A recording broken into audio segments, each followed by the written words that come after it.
به دنیای دایناسورهای هزاره سوم خوش آمدید. اینجا استودیو گردشگر و این 19مین شاهپر.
عبارت مشهوری هست که میگه ما تو زندگی چیزای زیادی گیرمون نمیاد که بخوایم بهشون اهمیت بدیم. وقتی به این جمله فکر میکنم مهمترینای زندگیم از جلوی چشمم میگذرن. مادرم، پدرم، خواهر، برادر، همسر، فرزند، ثروت، سلامت. یکی ممکنه بگه شادی، یکی ممکنه بگه قدرت یا حتی اعتقادات، ولی مسئله اینجاست که همه اینا باید با هم باشن. مثلا اگه همه‌شونو داشته باشی ولی سالم نباشی، دیگه بقیه هم اهمیتشون کمرنگ‌تر میشه. یا مثلا اگه ثروت زیادی داشته باشی ولی خدایی نکرده برای خودت یا اعضای خانواده اتفاقی بیفته که نتونی کاری براشون بکنی، دیگه اون پول هم اهمیت خودشو از دست میده، چون وقتی که باید به دردت میخورده دیگه نخورده. میدونم شاید این جمله ها رو بارها و بارها شنیدیم، ولی آیا هیچ وقت از این زاویه بهش نگاه کردیم که تو زندگی این دنیا اون چیه که مهمترینه؟ و اگه نباشه دیگه تقریبا هر چیزی، تأکید میکنم هر چیزی اهمیت خودشو از دست میده؟ چیزی که شاید دلیل اصلی بودن ماست و با نبودش زندگی کاملا مفهومشو از دست میده و تبدیل میشه به یه تکرار تاریک.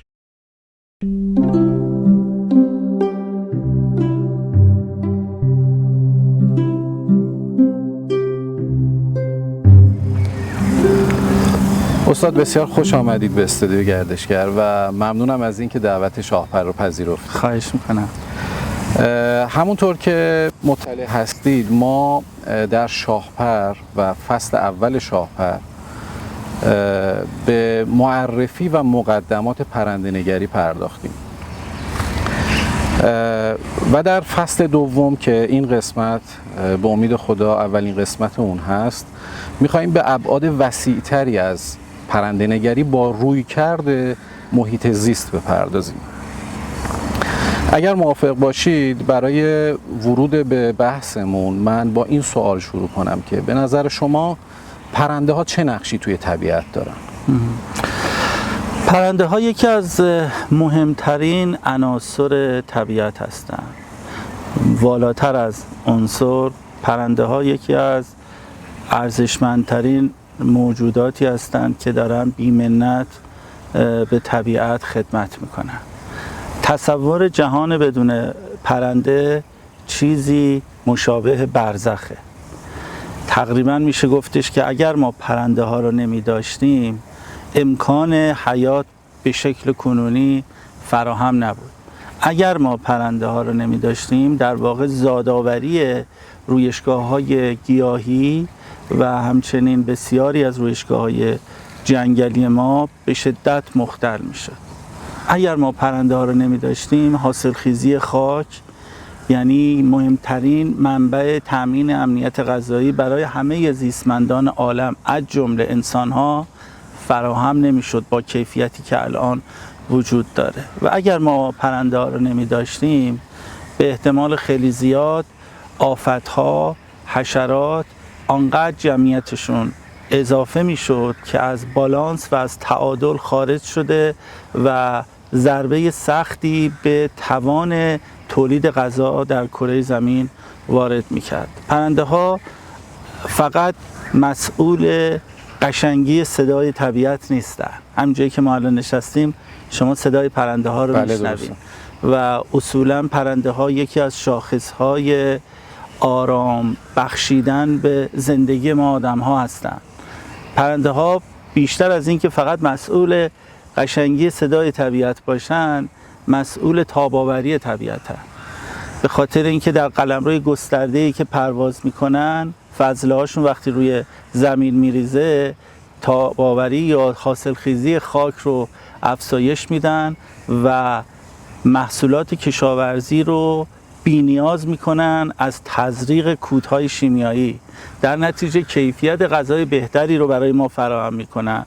علاوه بر این وقتی در مراتع و کوهستان‌ها فضله های پرندگان ریخته میشه منجر میشه به این که پوشش گیاهی درخورتری ایجاد بشه و این پوشش گیاهی هر چقدر که گسترده تر و متراکم تر باشه باعث میشه که قطرات باران مستقیم به خاک اصابت نکنه تا نوعی از فرسایش که ما بهش میگیم فرسایش پاشمانی ایجاد نشه. فرسایش پاشمانی یکی از خطرناکترین انواع فرسایشه، مادر فرسایش هاست. چرا؟ چون که وقتی که مستقیم به خاک اصابت میکنه خاک رو از هم متلاشی میکنه و ذرات خاکدانه ها در خلل و فرج سطح خاک حرکت میکنن، باعث میشن تا نفوذپذیری آب در خاک یا اون چیزی که ما بهش میگیم اینفیلتریشن کاهش پیدا بکنه.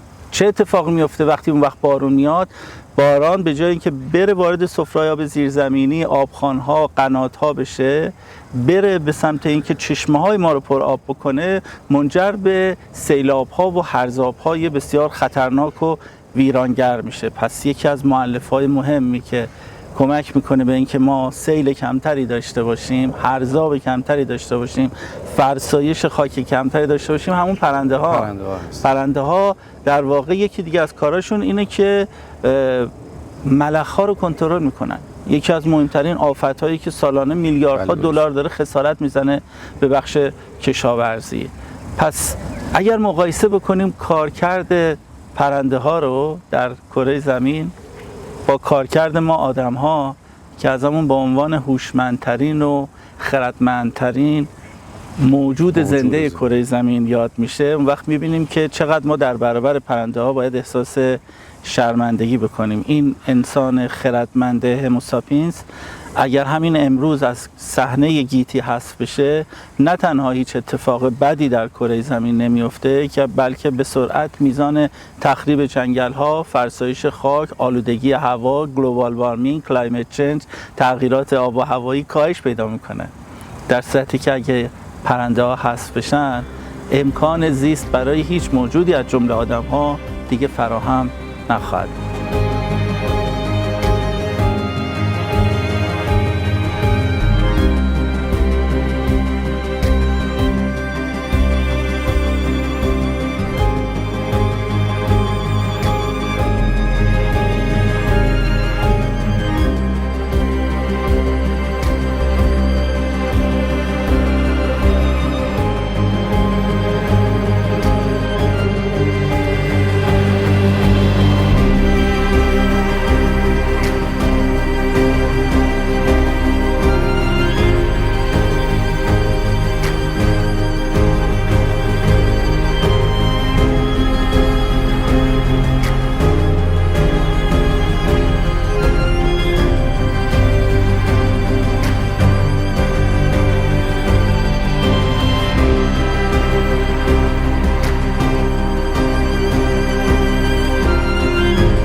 استاد اشاره کردید به در واقع نقش مخربی که ما انسان ها داریم. واقعیتش من دوست دارم روی این کره خاکی زندگی کنم. اگه بخوایم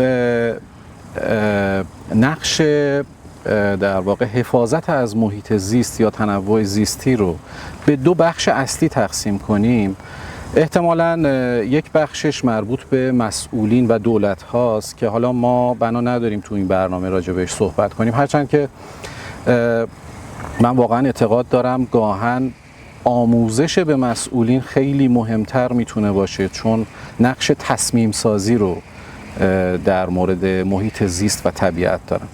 ولی به هر صورت میخوام به نقش دوم بیشتر بپردازیم، این که ما چه میتونیم بکنیم، من چه میتونم بکنم. اگر سوالم رو شفافتر بخوام مطرح بکنم، نقش رویکرد مشارکتی ما در حفظ محیط زیست یا تنوع زیستی چیه؟ ما چه کار باید بکنیم؟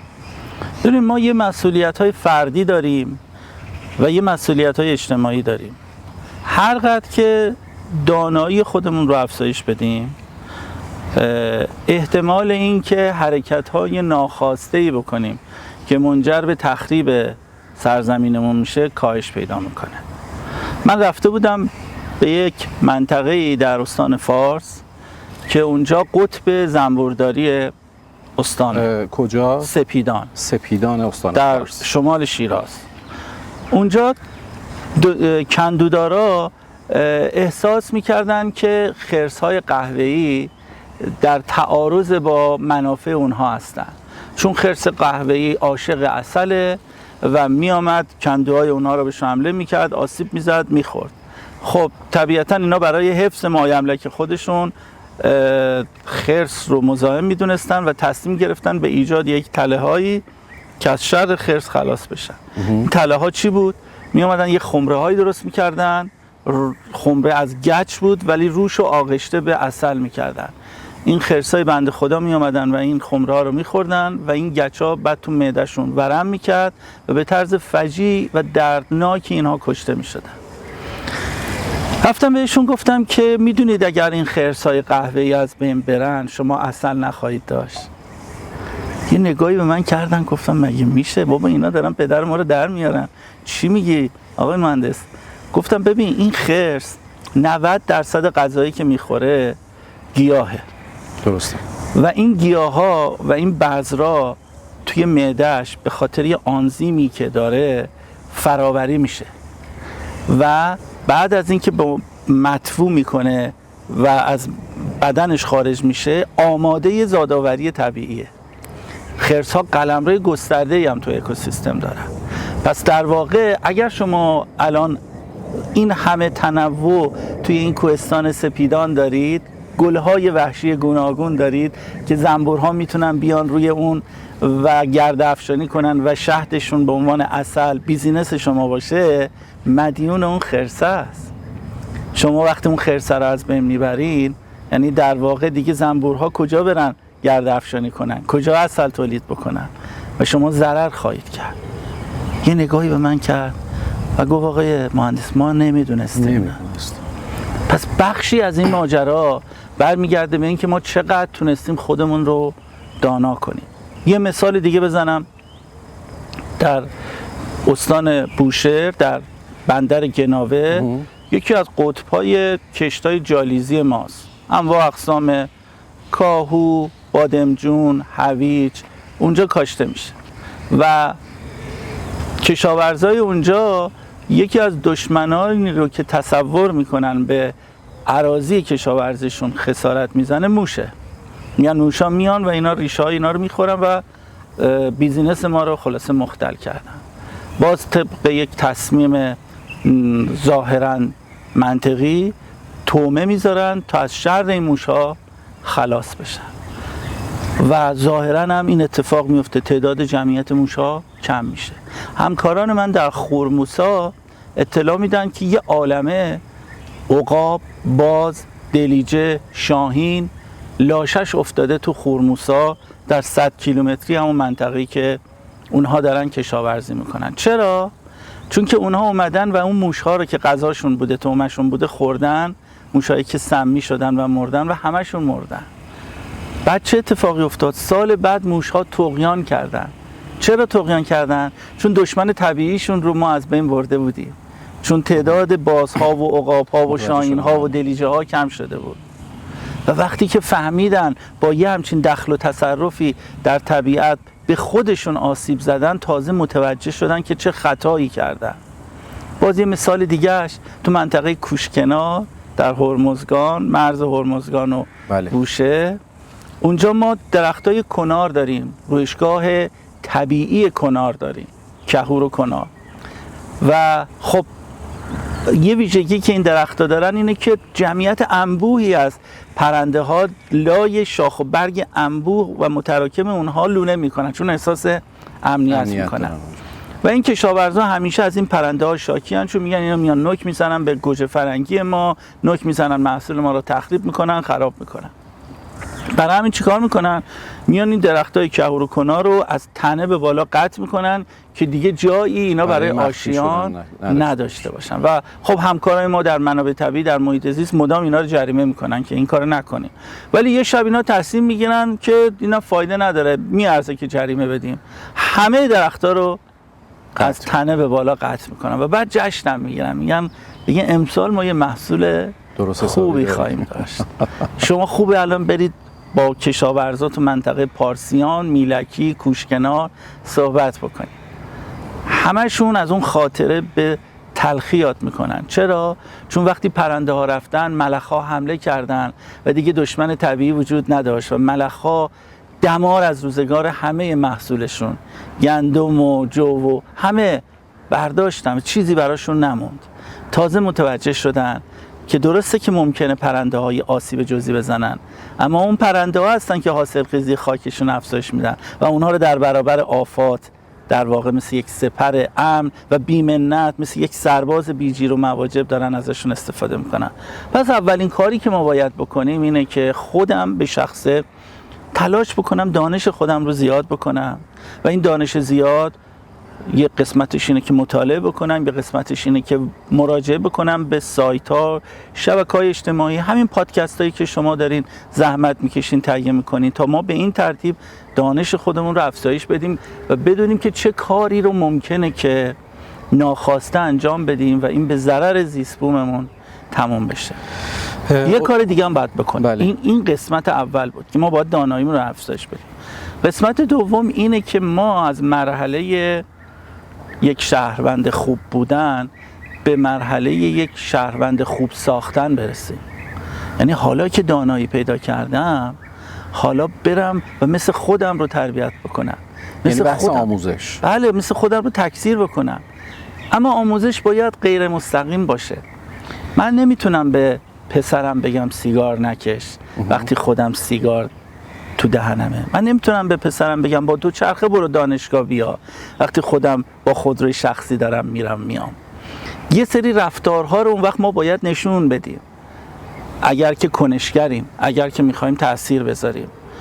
ما باید تلاش بکنیم تا اونجایی که امکان داره، اگر زیست بوممون رو دوست داریم، در پاسخ به سوال شما، از کیسه‌های پلاستیکی موقع خریدمون کمتر استفاده کنیم، از کیسه‌های پارچه‌ای استفاده کنیم، تو کولمون همیشه باشه، از ماگای شخصی استفاده کنیم، از لیوانای یه بار مصرف استفاده نکنیم، یه قمقمه با خودمون داشته باشیم، از بطری آب معدنی استفاده نکنیم، دست کم 2 روز در هفته از پروتئین گیاهی استفاده بکنیم، همش از پروتئین حیوانی در سبد غذاییمون استفاده نکنیم، تا 2 طبقه از آسانسور استفاده نکنیم و الکی نیروی انرژی برقی رو که با این نیروگاه‌های حرارتی و سطح‌های برقابی داره تولید میشه و به شدت محیط زیست ما رو داره تخریب میکنه هدر ندیم.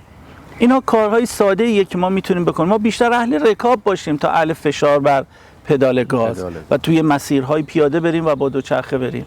اینها عادت‌های خوبیه که اگر خودمون انجام بدیم و تلاش بکنیم تا در دایره نفوذمون عزیزانی که ما رو میشناسن، همکارانمون، فرزند و خانوادهمون، دوستامون هم انجام بدن، آروم آروم شهری تاب‌آورتر، سرزمینی دوست داشتنی‌تر و آسمانی آبی‌تر می‌آفرینیم.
توی مثال هایی که فرمودید رد پای آموزش به وضوح دیده میشه. اینکه شما مثلا همون سپیدان تونستید با یک بیان روان و قابل فهم برای یک کندودار که ممکنه تحصیلات آکادمیک هم نداشته باشه ولی کار بسیار حیاتی و مهمی رو داره انجام میده، تونستید مفهوم چرخه رو براش جا بندازید. اینکه چرخه یعنی چی و نقش متقابل هر یک از عناصر توی چرخه چیه. میخوام ببینم با توجه به مسئله زمانبر بودن آموزش و همینطور نگاه ما به طبیعت و تغییراتی که طبیعت داره درش صورت میگیره یه مسئله زمانبریه، آیا با توجه به اینکه آینده کشور به دست کودکان ما خواهد بود، آموزش و پرورش برنامه منسجم و هدفمند طولانی مدت برای کودکان داره یا نه؟ متاسفانه پاسخ سوالتون منفیه. آموزش پرورش ما از این فرصت استثنایی اون گونه که باید استفاده نه تنها نمیکنه، بلکه جهتگیریاش به سمتیه که بچه‌ها به جایی که به طبیعت سرزمینشون نزدیک بشن از اون فاصله بگیرن. زمانی که خود من مسئولیت آموزش و مشارکت‌های مردمی رو در سازمان حفاظت محیط زیست بر عهده داشتم، بسیار تلاش کردیم تا این گپ رو پر بکنیم با در واقع مکتبی به نام مکتب مدرسه طبیعت، نیچر اسکول، که خب تو دنیا هم جا افتاده. در واقع این مکتب میگه که اگر میخواهید نسلی رو داشته باشید که اون نسل در پیشگاهش هیچ گیاهی علف هرز نباشه و هیچ جاندار زیانکار نباشه، اگر میخواهید نسلی رو داشته باشیم که جهان چون خط و خال و چشم و ابروست براش مطرح باشه، که هیچ چیزی در واقع زاید نیست، خب باید از مدارس شروع کنیم، باید اتفاقا از کودکستان ها شروع بکنیم و تلاش بکنیم تا مجال درک بیواسطه سرزمین رو به کودکان بدیم. یعنی چی؟ یعنی که به جایی که بریم به بچه‌ها بگیم که بچه‌ها زباله داره طبیعت رو برمی‌داره، تنوع زیستی در اثر شکار بی‌رویه داره نابود میشه، آلودگی هوا این کارو میکنه، بچه‌ها رو بترسونیم از عوارض کارهای زشت آدم بزرگ‌ها، بچه‌ها رو عاشق درخت بکنیم، عاشق خاکشون بکنیم، عاشق گونه‌های زیستی جانوری و گیاهیشون بکنیم، عاشق چشماندازهای ناب طبیعتشون بکنیم. به بچه ها این مجال رو بدیم که خاطره های زیبا در دوران کودکی در ذهنشون نقش ببنده تا این عشق باعث بشه وقتی از 12 سال عبور کردن برای حفاظتش بجنگن. وقتی که تو عاشق این درخت شدی انگیزه پیدا میکنی که ببینی چه مشکلاتی ممکنه اون درخت رو آسیبش بزنه. متوجه میشه که ای بابا اگه من از این کاغذ درو استفاده بکنم خب کمتر مجبور میشم که درخت قطع بشه. میفهمی که ای بابا این طبیعت اگه این پلاستیکا رو توش رها بکنم تا 200 سال میمونه و بعدم که خورد میشه باز ممکنه به اشتباه مورد تألیف همون حیواناتی قرار بگیره که من عاشقشون شدم. و به این ترتیب ما با نسلی روبرو نمیشیم که شیشه ماشینش رو بکشه پایین و زبالش رو در جایی که عاشقشه خالی کنه. امکان نداری همچین کاری بکنه، چون ما این فرصت رو براش فراهم کردیم که عاشق سرزمینش باشه. امکان نداره در کنار لاشه خونالود یک حیوان به دوربین لبخند بزنه و خودش رو با افتخار شکارچی اعلام بکنه. امکان نداره به صورت عمدی رویشگاه‌های طبیعی جنگلیشو آتیش بزنه، کنارش سلفی بگیره، عشق بکنه. امکان نداره وقتی میره تو طبیعت و آتشی روشن میکنه تا موقعی که اون آتش کامل مطمئن نشده باشه، خاموش شده، سرزمین رو ترک کنه. و اگر که با آتشی روبرو شد امکان نداره بی تفاوت از کنارش رد بشه، تلاش میکنه تا اون آتش خاموش بشه. همه اینها از آموزش پرورش میاد، از پرورش نسلی میاد که اون نسل مجال پیدا کرده باشه در طبیعت کودکی کرده باشه، در طبیعت ولگردی کرده باشه. نسلی که در کودکی کرده باشه در بزرگی بزرگی میکنه. اما وقتی ما میخواییم تا بچه ها دانشمندان کوچک بشن، بیشتر حفظ بکنن، زودتر فرمولای ریاضی رو یاد بگیرن، سرعت بیشتری در زدن تستا پیدا بکنن، بخش بزرگی از شخصیتشون رو خالی میکنیم. اون وقت میشه همون قصه که نفر اول کنکور ما ورودی دانشگاه شریف بعد از 2 سال از ازدواج همسرش درخواست طلاق میکنه ازش و وقتی میگین که چرا این کار کردی، میگه که این 10 فرمول رو میتونه در کسری از زمان حل بکنه اما بلد نیست به من بگه دوستت دارم، اصلا بلد نیست به من بگه دوستت دارم. و جامعه‌ای و مردمی که بلد نباشن عشق خودشون رو ابراز بکنن، چگونه میتونن نسبت به سرزمینشون مسئولیت پذیرانه رفتار بکنن؟ آموزش پرورش حرف و جایگاه بسیار مهمی رو بر عهده داره که متاسفانه ازش غفلت کرده.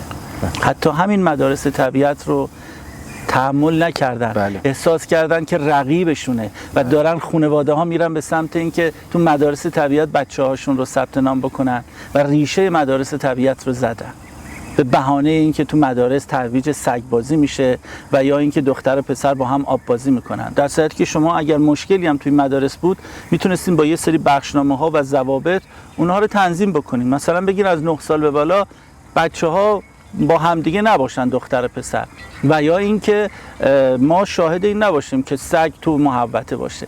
چرا ریشه مدارس رو زدید؟ چرا زدن؟ به خاطری که فارغ التحصیل مدرسه طبیعت دیگه گول مافیای کنکور رو نمیخوره و اون ترنوور 40,000 میلیارد تومانی در سال از بین میره. چرا زدن؟ به خاطر اینکه اون وقت دیگه کسی نمیره اون پولای آنچنانی رو به برخی از این مدیرانی که رفتن و مدارس غیر انتفاعی رو انداختن بپردازه و به خاطری که بیزینسشون همچنان باقی بمونه ریشه این مدارس زدن. مدارسی که 25% داشت ضریب هوشی بچه ها رو در واقع سرعت انتقال بچه ها رو افزایش میداد و تا 40% بیش فعالی رو کاهش داده بود. متشکرم از توضیحتون و واقعا متاسفم. جمله دیگه ای ندارم در مقابلش بگم. استاد درویش عزیز، من یک جمله میخوام بگم و ازتون خواهش میکنم بلافاصله حستون رو نسبت به این جمله بفرمایید. در مهار آتش زاگرس 1 نفر جان خود را از دست داد. خیلی در واقع غم انگیزه دیگه. یعنی ما پیش خودمون میگیم یکی از ثروتمندترین کشورهای دنیا هستیم از نظر مخازن نفت و گاز و از نظر تعداد انسان‌های تحصیل کرده تو منطقه دست کم یکی از شاخص‌ترین کشورها هستیم و بعد به خاطر اینکه تجهیزات لازم برای اطفای حریق نداریم، به خاطر اینکه کانادایر نداریم، هواپیمای آبپاش نداریم، به خاطر اینکه یگانهای مسئول حفاظت از جنگل هامون اجازه استفاده از هواپیما و هلیکوپتر ندارند، هموطنان ما بدون امکانات میرن برای مهار آتش و متاسفانه کشته میشن و این خیلی غم انگیزه. این چه عشقیه؟ این رفتن با اینکه شما میدونید دارید به سمت خطر میرید، این چه عشقیه که شما رو دانسته میکشه پای آتیش؟ ببینید اون بچه‌هایی که تو دل زاگرس بزرگ شدن یعنی همون مدرسه طبیعت رو درک کردن. بچه‌هایی که تو اون منطقه رشد کردن با بلوط‌ها بزرگ شدن، با بنه‌ها بزرگ شدن، با ارژن‌ها بزرگ شدن، با زالزالک‌ها بزرگ شدن. اونها شاهد رشد بسیار بسیار کند این بلوط‌ها بودن و شاهد این که بلوطی که امروز کنار خونشون هست پدرش، مادرش، پدر بزرگش، مادر بزرگش و پدر بزرگش در موردش صحبت کرده. بلوط‌های زاگرس به راحتی تا 1500 سال 1700 سال در واقع میتونن زندگی کنن و خوشسالی ها و ترسالی ها و یخبندان ها و جنگ های گوناگونی رو از سر گذروندن. اون وقت یه دفعه میبینه که این بلوط که صدها سال توسط پدرانش و پدر بزرگانش حفظ شده در نسلی که او حضور داره و دانشی که او داره که بقیه نداشتن داره از بین میره، باعث شرمساریشه. معلومه که خودشو میزنه به آتش برای اینکه اون رو حفظ بکنه. چرا؟ چون باهاش خاطره داره.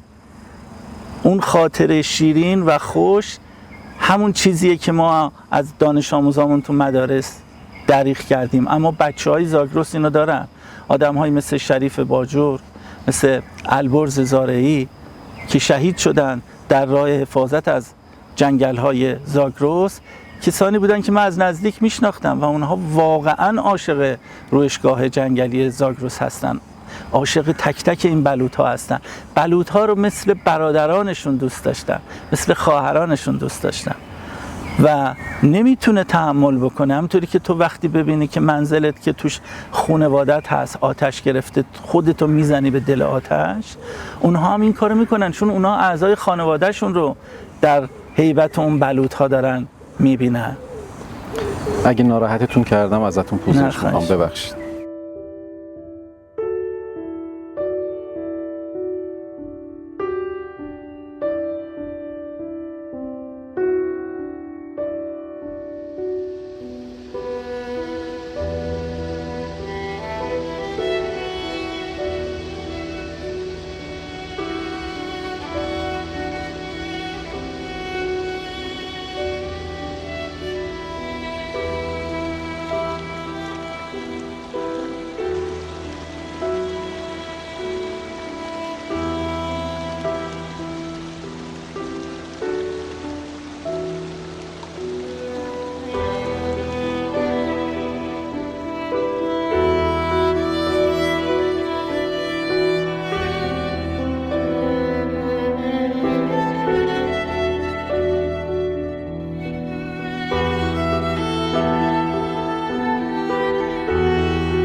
وضعیت تالاب‌های ما خوب نیست.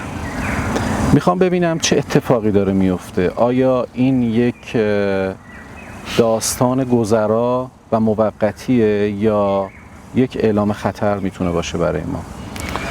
بله، ما تقریبا اغلب تالاب‌های ارزشمندمون رو در کشور از دست دادیم و این یک هشدار بسیار جدی و نگران کننده است. جالبه بدونید که تالاب‌ها مهمترین عامل تثبیت جمعیت پرنده ها هم هستند. بله. یعنی ما بیشترین تنوع پرنده ها رو در همین تالاب‌ها داریم. مهمترین تالاب کشور هورالعظیم نزدیک به 480 گونه پرنده توش شناسایی شده. در کل ایران 533 گونه شناسایی شده. هورالعظیم ایران کوچکه. هورالعظیم جاییه که میتونه مثل یک کولر طبیعی برای خوزستان عزیز ما عمل بکنه. ظرفیت گرمای ویژه رو افزایش بده، باعث بشه که گرد و غبار رو مثل یه جارو برقی بکشه در درون خودش و به خاطر نیهای بلندی که تولید کرده باد از غرب به شرق همیشه میوزه و یک خنکی لذت بخش رو برای مردم خوزستان تا اهواز برمغان بیاره و لای اون نیها پرنده ها با امنیت تخم بذارن و تنوع زیستی حفظ بشه. فضله های پرنده ها منجر به غذا برای ماهی ها میشه و درآمد صیادی افزایش پیدا میکنه. ما از هورالعظیم ارزشمندتر و بی‌نظیرتر نداریم. هورالعظیم رو ما در پای حفاری نفت از میدان آزادگان به خاطر اینکه 20% قیمتش رو ارزان‌تر بکنیم خوش کردیم. یعنی چه کسی ممکنه چنین حماقتی رو بکنه؟ چه کسی ممکنه الماس ها و یاقوت هاش رو بده به مغازه‌دار و بگه بجاش پفک و چیپس به من بدین؟ یه آدم دانا و خردمند که هیچ کودک نرمال هم این کارو نمیکنه. ولی ما این کارو کردیم.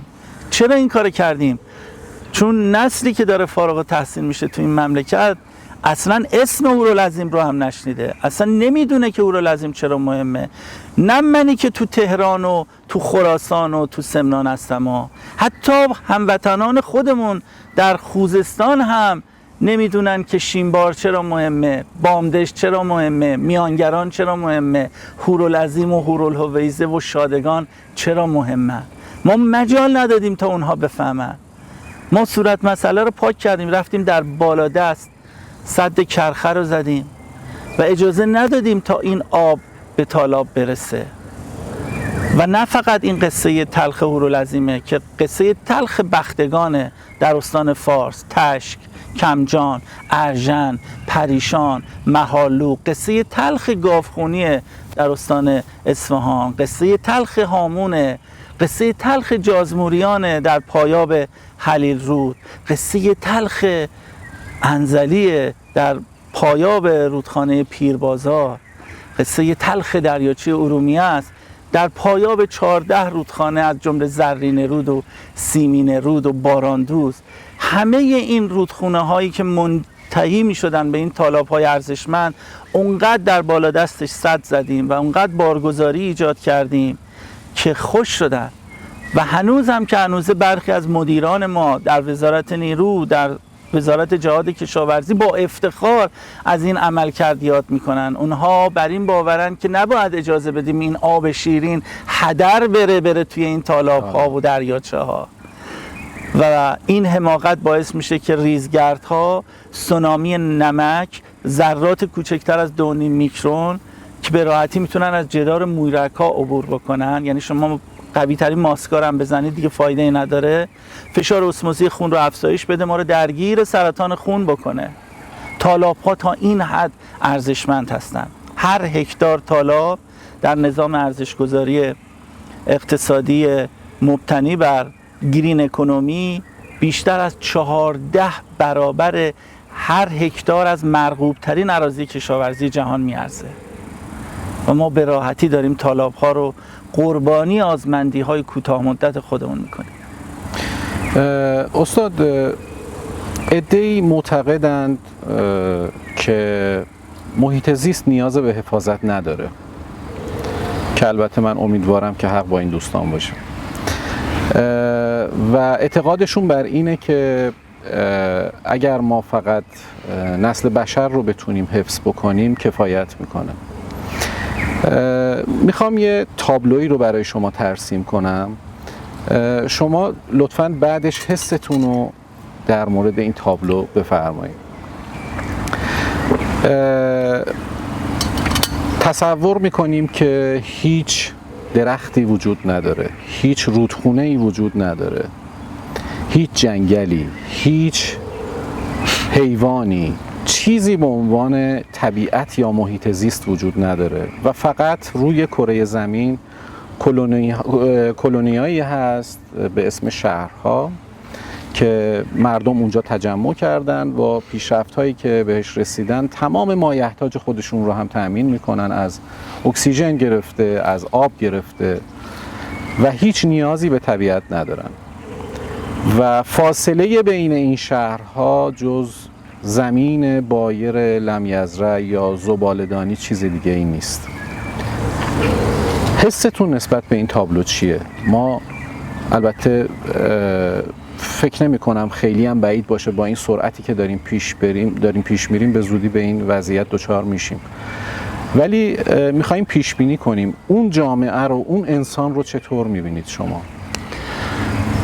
در واقع اون همون چیزیه که ما بهش میگیم جهنم، میگیم برزخ.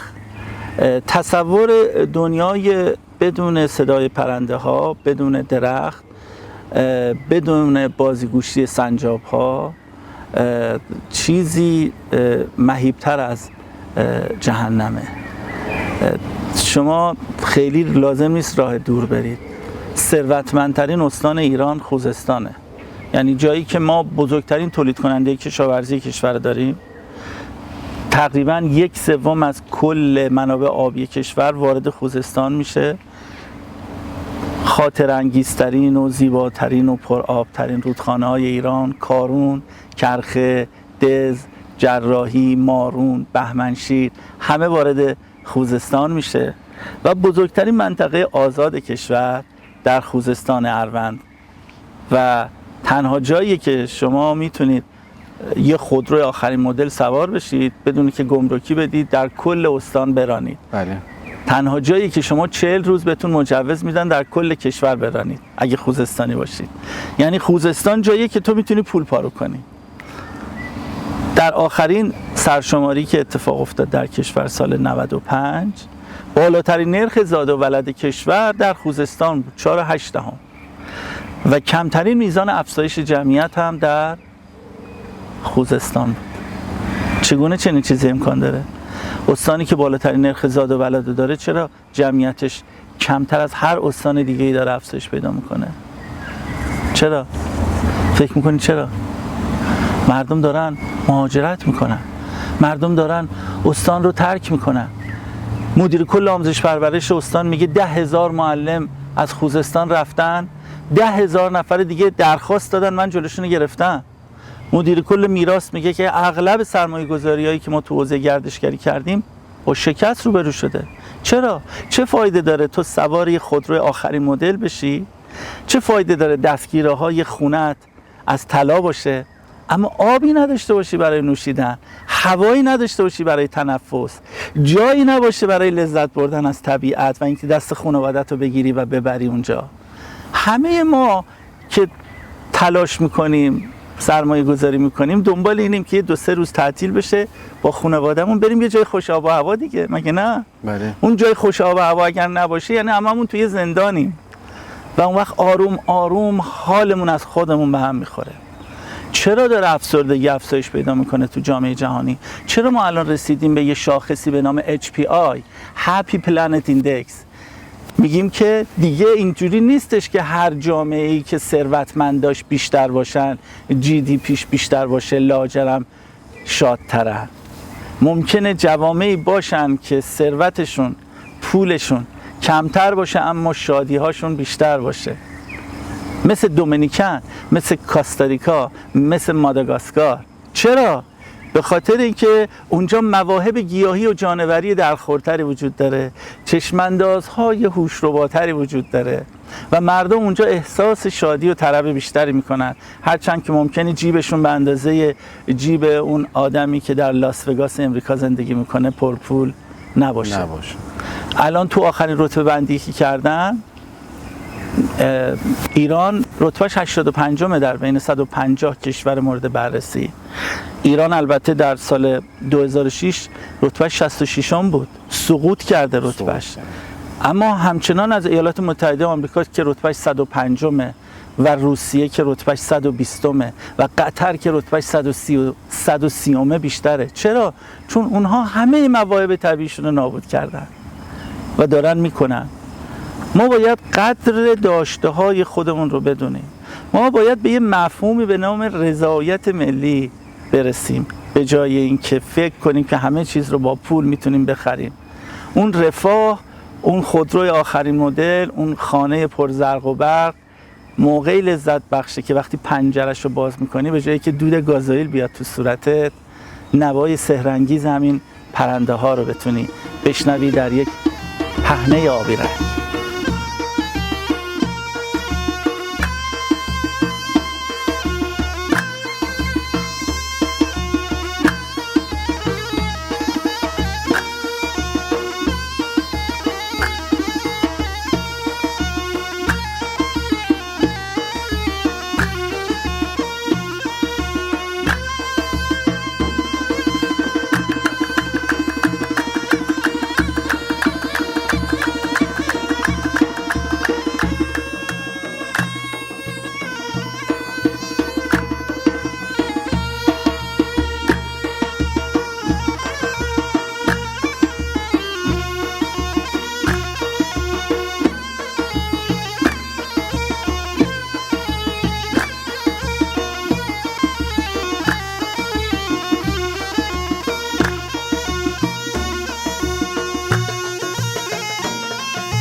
مدتیه توی صحبتاتون که من توی فضای مجازی تعقیب میکنم از عبارت تاباوری استفاده میکنید.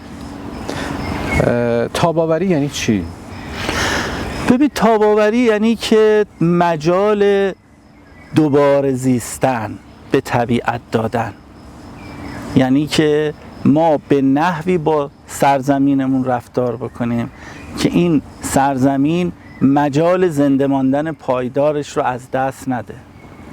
مثلا در مورد یک شتر که خیلی مشهوره به اینکه مقاومت زیادی داره، بار زیادی میتونه با خودش حمل بکنه، اگر که موضوع تاب‌آوریش رو در نظر نگیریم و فقط به فکر منافع خودمون باشیم، ممکنه به یه حدی برسه که یه دونه پر بذاری روی بار اون شتر بخوابه زمین. ما در طبیعت یه قانونی داریم و اونم اسمش ظرفیت برده. هر چیزی یک ظرفیت و یک آستانه‌ای داره. لامارک یکی از اکولوژیستای بزرگ جهان بود تو قرن 18 و یه عبارتی داشت، میگفتش که اقیانوس‌ها اونقدر مملو از آبزیان و ماهیان هستن که تصور این که یک روز بشر بتونه همه اونها رو صید و شکار بکنه یا از بین ببره امکان پذیر نیست. جمله لامارک الان به عنوان اشتباه فاحش علمی در کتاب اشتباهات فاحش علمی بزرگان در اون صدر مثل لامپ نئون میدرخشه. چون ما الان که داریم ما هم صحبت میکنیم فقط 30% ماهی‌های آب شیرین رو به خاطر سدسازی از دست دادیم و بیش از 45% ماهی‌های اقیانوس‌ها رو به خاطر صید ترال، ورود پساب‌های آلاینده، جنگ‌هایی که در دریا و رزمایش‌هایی که اتفاق میفته از دست دادیم و جریانی به نام گلوبال وارمینگ، کلایمت چنج با گرم شدن کره زمین و آب‌ها و اقیانوس‌ها داره مرجان‌ها و پلانکتون‌ها و فیتوپلانکتون‌ها رو از بین میبره. الان اگر شما برید تو بندر کیاشر در شمال کشور با یه گورستانی روبرو میشی از قایق‌های صیادی کیلکا، ماهی کیلکا. بله. همشون تو آفتاب دارن استراحت میکنن. چرا؟ چون که ماهی کیلکای دیگه وجود نداره. ما به خاطر اینکه یک تونلی بزنیم از دریای سیاه به سمت خزر تا بتونیم مسیر رو کوتاه بکنیم، یک موجودی رو وارد دریای خزر کردیم به نام عروس دریایی، بله. هیولای دریایی که در خزر دشمن طبیعی نداره و این همه ماهی‌های کیلکا رو از بین برد. اون باقی مونده‌اش هم صید بی‌رویه ما از بین برد به شکلی که الان فوک خزری دیگه غذا نداره بخوره و اونم داره از بین میره. اینها همه نشون دهنده اینه که ما با یک اکوسیستم پیچیده روبرو هستیم که حتما باید به تاب‌آوریش، به امکان زایایی دوبارش، به ژیناییش فکر بکنیم. اگر فکر نکنیم همه موجوداتی که در این اکوسیستم زندگی میکنن از جمله ما آدم‌ها از بین خواهیم رفت. یک اتفاق جالبی در شورای عالی محیط زیست در زمان دولت اول محمود احمدی نژاد رخ داد، زمانی که خانم فاطمه واعظ جوادی رئیس سازمان حفاظت محیط زیست بود و ایشون پیشنهادی رو در شورای عالی محیط زیست مطرح کرد برای اینکه در واقع 4-5 هزار هکتار به وسعت مناطق حفاظت شده برای قوچ ارمنی اضافه بکنه در مراکان. آقای احمدی نژاد صحبت‌ها رو گوش کرد و گفت 4-5 هزار هکتار برای قوچ، اونم ارمنی. خدا شاهده. گفت یه 300-400 هکتار دورش سیم خاردار بکشید، علف بریزید، اینا رو بذارید اونجا رشد کنن، بقیه زمین رو بذارید مردم برن توی زندگی کنن. ببین آدم میتونه درک کنه که یه رئیس جمهور با اون همه مشغله‌اش شاید از اون فهم لازم برای اینکه بفهمه که چرا ما باید قوچ رو در سرزمین طبیعیش تاب‌آوریش رو حفظ بکنیم ندونه و ندونه که وقتی میگیم قوچ ارمنی منظور قوچ کشور ارمنستان نیست، همونجوری که وقتی میگیم یوزپلنگ آسیایی منظورمون یوزپلنگی که تو ایرانه.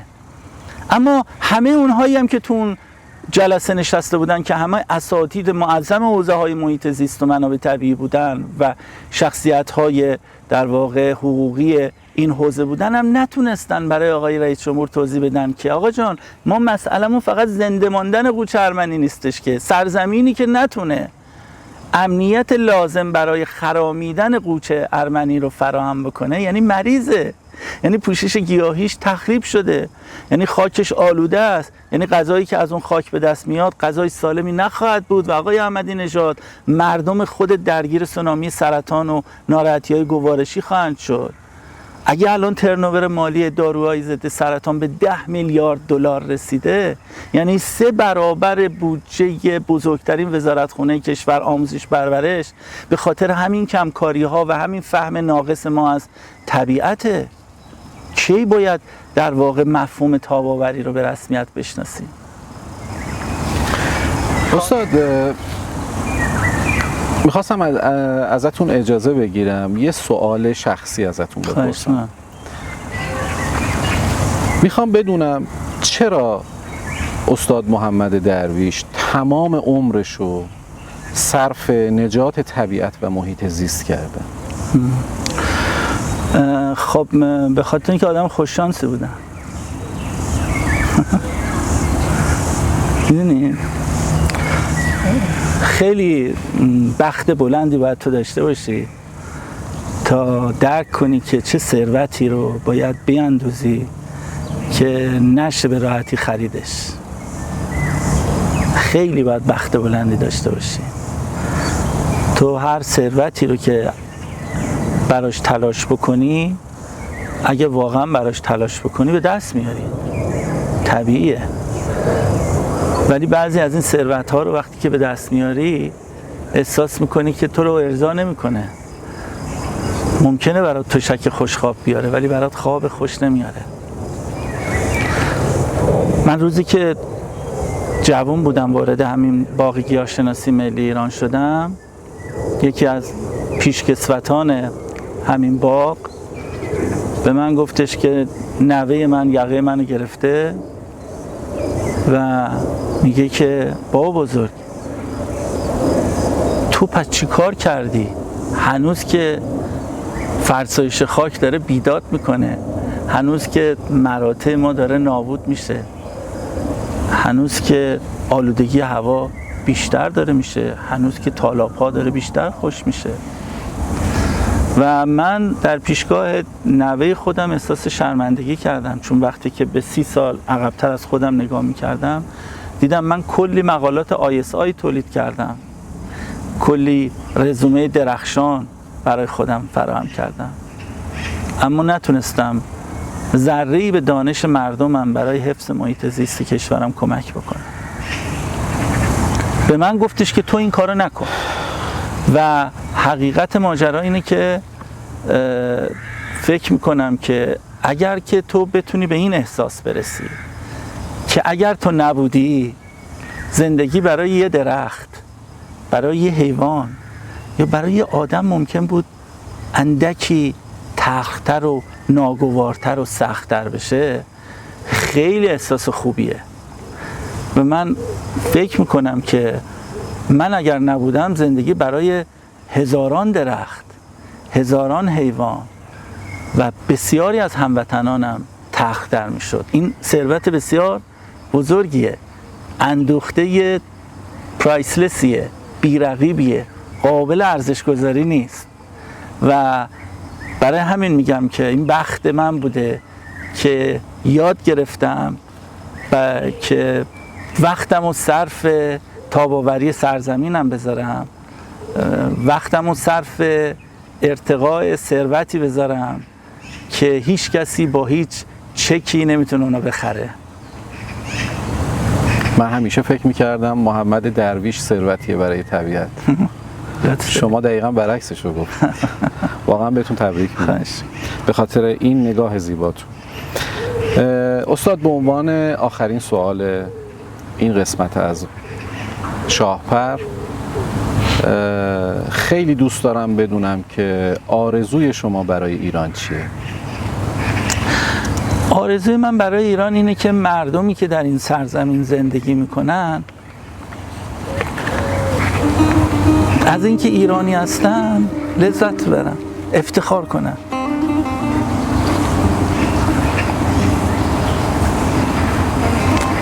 اینقدر تو صف خروج از کشور نباشن،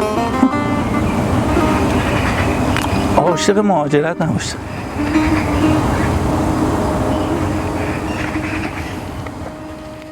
به قصه تو هم امشب درون بستر سینه جای خواب ندارم، دلی که کرده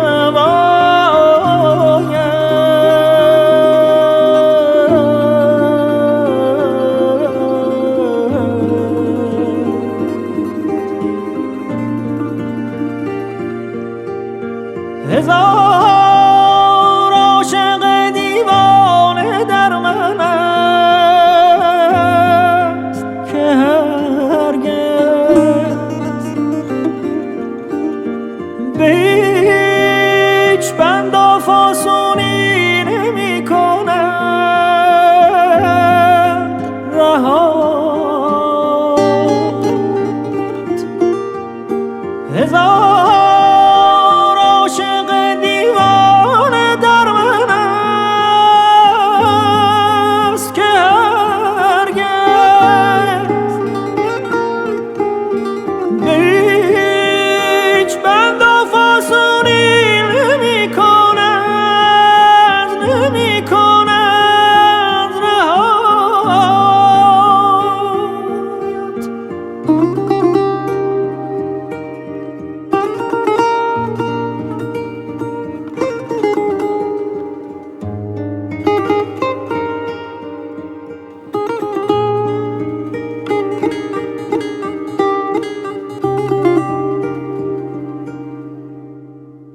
هوای روی تو دارم نمیگذارم، مگر به کوی تو این ابرها ببارند. چه باک اگر به دل بیغمان نبردم راه، غم شکست دلانم که میگسارند،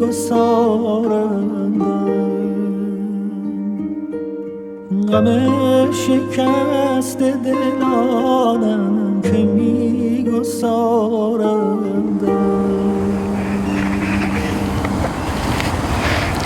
آرزوم اینه که یک رهبرانی تو این کشور باشن که قدر مردمشون رو بدونن و به حقوق ملی بالاتر از هر اولویتی توجه بکنن.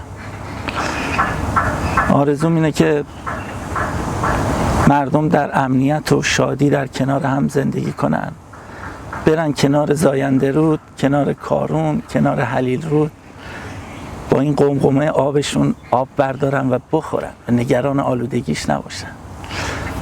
آرزوم اینه که برسیم به شعر سهراب که مردمان بالادست آب رو میفهمن، گل نکردندش، ما نیز آب رو گل نکنیم. آرزوم اینه که مردمی تو این سرزمین زندگی کنن که دلشون برای سیراب شدن یک سپیدار و آب خوردن یک کبوتر هم بتپه. چنین مردمی هرگز اجازه نمیدن تا خون از دماغ هموطنشون به ناحق ریخته بشه. امیدواریم و امیدواری فکر میکنم بزرگترین هدیه‌ایه که طبیعت به ما داده. بله. استاد بسیار ممنونم از اینکه در این قسمت از شاهپر حضور داشتید و وقت ارزشمندتون رو در اختیارم قرار دادید. به قول مهندس شادلو، ما در ایران دستهای زیاد نزده‌ای به افتخار محمد درویش داریم. خواستم از ایشون هم یادی بکنم که واقعا طبیعت ما مدیون ایشون هم هست. علی آقا حرف نداره. ما هم به نوبه خودمون قدردان لحظه به لحظه عمری هستیم که محمد درویش صرف این کشور و طبیعت و محیط زیستش کرده و واقعا قدر شما رو و ارزش شما رو میدونیم و همچنان من هنوز فکر میکنم که استاد محمد درویش بزرگترین ثروتیه که نصیب ما ایرانی‌ها شده. حداقل ما به رسم یاد بود یک تندیسی رو آماده کردیم که شما اگر اجازه بفرمایید من اینو میخوام تقدیمتون کنم، افتخاره. ولی میخوام روشو بخونم براتون.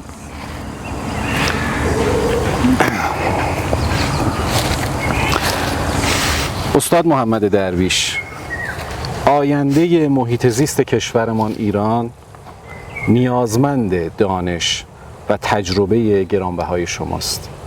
از اینکه با حضور خود رنگ دیگری به تابلوی شاهپر بخشیدید از شما سپاسگزاریم. شاهپر استودیو گردش. به به، دست شما در نکنه. خیلی ممنونم، متشکرم. چه متن قشنگی هم هست. خواهش میکنم. زنده خیلی باشید. متشکرم از اینکه قدمتون رو روی چشم ما گذاشتید و تو این محیط زیبا اجازه دادید که ما ساعتی در کنار شما انرژی بگیریم. ممنونم از شما. متشکرم. خدا نگهدار. خدا نگهدارتون.